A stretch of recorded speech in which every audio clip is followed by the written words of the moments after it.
Bonjour à tous, voilà je me lance, c'est la première fois que je dois faire ce genre d'opération. J'ai recherché sur le net et je n'ai rien trouvé en ce qui concerne le démontage d'un pare-choc pour une C4 de 2017.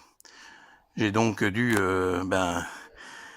chercher par mes propres moyens et vu que c'est un peu la galère, je voulais vous en faire profiter un peu. Donc voilà, c'est relativement simple quand on l'a fait une fois, mais c'est pas nécessairement aussi évident qu'on peut le penser à première vue. Il y a des petites astuces toutes bêtes. Donc en fait, il s'agit bien sûr de dévisser en premier lieu les vis qui se trouvent en dessous du pare-choc qui tiennent le pare-choc, hein, et les petites, là les petits ici, les petits clips qui sont là, c'est la partie centrale qui est là, qu'il faut déclipser. Ceci dit, si on l'enlève après, moi c'est ce que j'ai fait, ça n'a pas posé de problème. Et ici vous avez une vis, enfin un boulon, avec un écrou prisonnier derrière. Vous avez la même chose des deux côtés. Et il y a également une petite astuce ici. Donc, il faut dans le pare-bout enlever cette vis Torx de 20, tirer légèrement sur le... Enfin, tirer légèrement, non même pas tirer légèrement, il faut vraiment dégager cette partie-là pour accéder juste derrière à une espèce d'écrou qui est sur un morceau de plastique blanc. Ça, quand on a retiré l'écrou, ce boulon, qui n'est pas forcément facile à enlever la première fois, il y a ce carré en plastique. Il faut donc tirer dessus vers la roue de manière à déverrouiller les picots qui se trouvent juste là-dedans. D'ailleurs, on voit un petit peu au travers des fentes, il y a 4 picots, dont 2 qui ont une tête plate. Et quand on tire sur le morceau de plastique blanc, ça déverrouille la tête des picots. Faut le savoir, hein, parce qu'au début, j'ai quand même vachement galéré. Donc ça, il faut... alors, je ne sais pas, hein, j'ai pas essayé, moi j'ai retiré les feux arrière, parce que je pense qu'on peut pas se faire l'économie de ça. Alors c'est hyper simple, hein. Moi je pensais que ça allait être vraiment galère, c'est hyper simple. Il suffisait tout simplement d'enlever ce petit chose-là, qui est là, voilà, et on accède ensuite. Alors, vous regardez, mais alors, voilà, on le voit dans la vidéo, on voit cette espèce d'écrou qui est là, qui de 10, l'écrou qui est juste ici en fait, hein. Voilà, qui est là ici. C'est un écrou de 10. Il faut l'enlever, le desserrer comme on peut, et ensuite ça se desserre à la main. Et il y a un petit picot en plastique.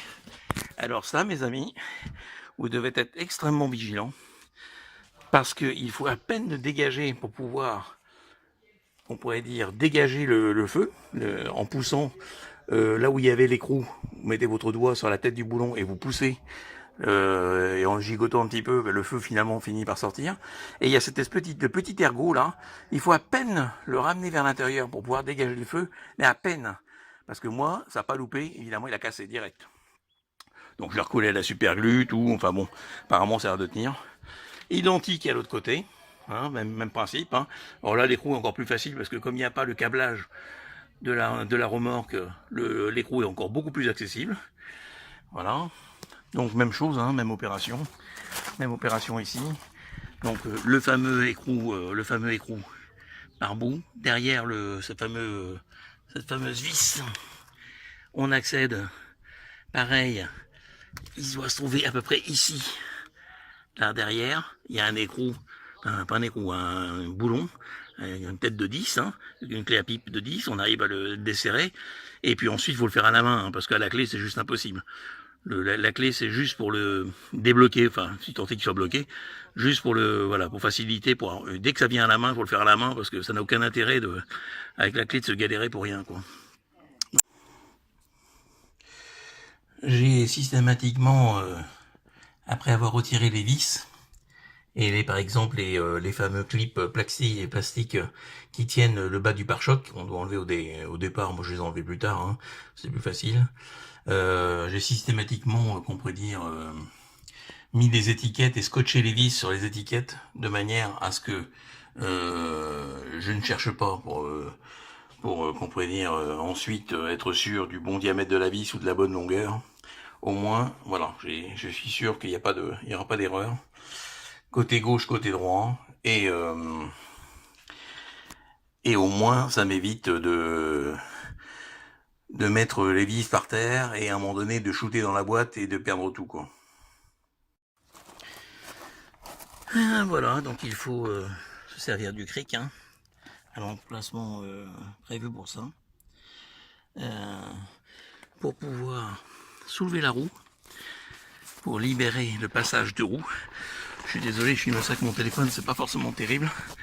Voilà, donc ici il y avait la petite vis Torx qui tenait le garde-boue. Là, il faut donc écarter ça pour accéder à l'écrou qui se trouve juste là. C'est un écrou de 10. Le dévisser, c'est ce qui tient le pare-choc. Voilà, donc il est juste là, là, ici on le voit là. Il est difficilement accessible. D'où l'intérêt de mettre la voiture sur le cric. Alors attention au système de verrouillage du pare-choc. Vous avez une pièce blanche ici. Et vous voyez qu'ici, il y a ici, là, et ici, des pitons, enfin des trucs, un piton qui a une tête plate. Et en fait, voilà ce qui se passe. Là, le piton rentre tout seul. Et quand vous faites ça, il est verrouillé. Faut le savoir, parce que si on tire comme un sourd, on casse tout. Donc là, je vais le mettre en position déverrouillée. Je vais enfiler. Et ensuite, je vais le verrouiller. Voilà. Vicieux, hein, comme truc. Donc voilà. Voilà par quoi ça tient. Ça tient par des picots comme ça. Il y a des tétons, hein, qui sont là. Et en fait, ben, il faut les dégager en tirant dessus. Pas comme un sourd, mais voilà, donc ça commence à se désolidariser. Là également aussi, hein, il y a la même chose. Hein. On voit bien ici donc les... je sais pas pourquoi l'image est floue d'ailleurs. Et il faut également retirer la plaque puisqu'il y a une vis qui est juste derrière la plaque et qui tient le pare-choc. Voilà, voilà. Donc voilà le capteur de marche arrière pour la C4. Voilà, alors vous voyez ce que vous voyez en gris là? Eh bien c'est ce que je viens de retirer là. C'est quoi? Ben, c'est du scotch double face, tout bêtement.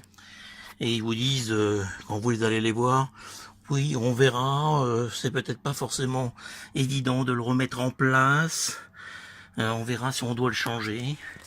Voilà, blablabla, bla, bla, bla, bla.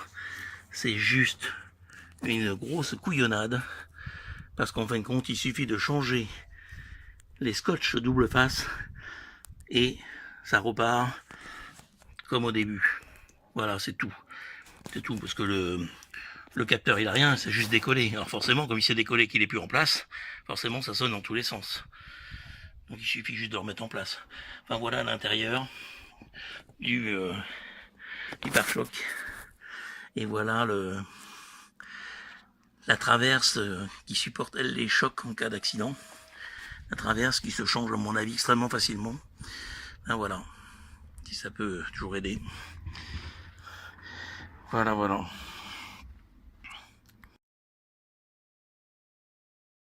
Et une vis qui se trouvait ici où il y a le trou là, un écrou qu'il faut retirer. Et ensuite il y a un petit ergot un peu plus loin que cette vis. Et donc il faut à la fois ramener l'ergot légèrement vers le centre sans trop forcer. Et avec la main, attraper le feu arrière pour le dégager. Pour pouvoir le dégager, tout ça en douceur bien sûr, parce que c'est du plastique. Puis ensuite il va falloir déconnecter cette broche. Et pour un novice comme moi, tenir le téléphone et déconnecter l'engin. Vous voyez, j'essaye de m'approcher pour qu'on puisse voir au mieux, ce qui n'est pas forcément évident en prime abord. Voilà, cette partie-là. Je sais pas pourquoi c'est flou d'ailleurs.